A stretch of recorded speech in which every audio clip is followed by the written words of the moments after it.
This is my arc length project for Dr. Navard's Period 8 class. Calculus, AP Calculus AB, by Nathaniel Kim. Shown is the pathway that I take in to get home from where the school bus from BCA drops me off. For the sake of privacy and safety, I live at the middle school. So I don't actually live there, but let's just say that's the route I end up at. In order to show the trajectory of this, I use the draw line function in the Google Maps for AP Calculus AB paths, setting points at the corners at which I turn, or when the path stops being straight. I then measure the intervals of each of the straight lines that are included in my journey, as labeled in the image to the left. So, as shown, this is 1,020 feet, this is 75 feet, this is 265 feet, 740, and 180. However, I can't measure this because it's an arc. For the sake of this project, I have to pretend that I can't use the measuring tool. So this is a zoomed portion of the arc in my pathway. In order to find the approximate distance of the arc in my pathway, I'm going to use the arc length formula. However, first I should turn the image around for the sake of difficulty, in order to make it easier to visualize the graph.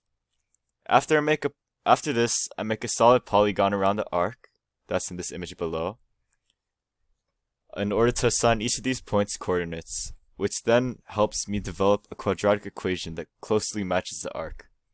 This will allow me to use the arc length formula in order to find the distance of this arc.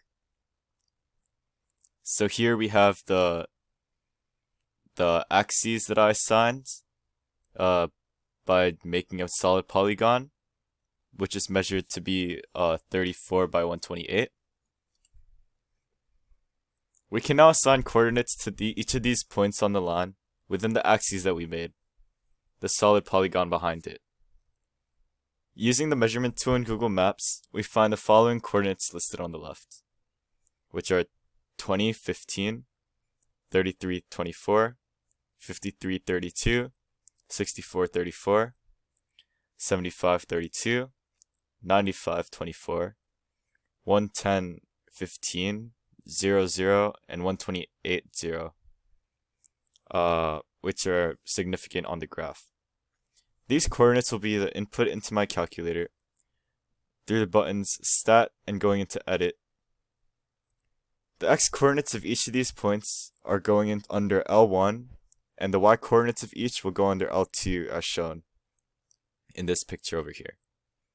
After this, I use second stat plot in order to show the graph of the points in a scatter plot.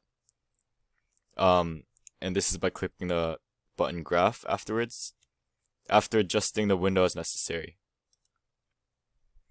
After I plot the points in the scatter plot, I find the quadratic equation and graph. I find the quadratic equation and graph that most fits these points. I do this by clicking the Stat button and then going to the tab Calc and then Quad Reg, because these the points on this scatter plot would most likely be of a quadratic equation. This gets me the following results in the leftmost image.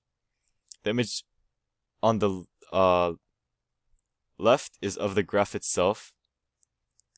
The image on the right is of the graph itself, which is inputted by the y equals button, next to the points from the scatter plot, which show the close fitting of the two. After this, I use my graphing calculator to calculate the length of this arc, using the arc length formula. To get the template for the definite integral, I used math in the 9th option. I then filled in the appropriate limits from 0 to 128, as that was the coordinates of the maximum coordinates of the graph of the arc, and used the formula, which the derivative of the equation squared, with the derivative of the equation squared inside, as shown. The result of this is 152.8970371, or approximately 153 feet. this is just the original graph of the arc, which I've used the measuring tool on Google Maps, using the approximate points on the arc that I measured, and I get the results measuring as 149 feet about.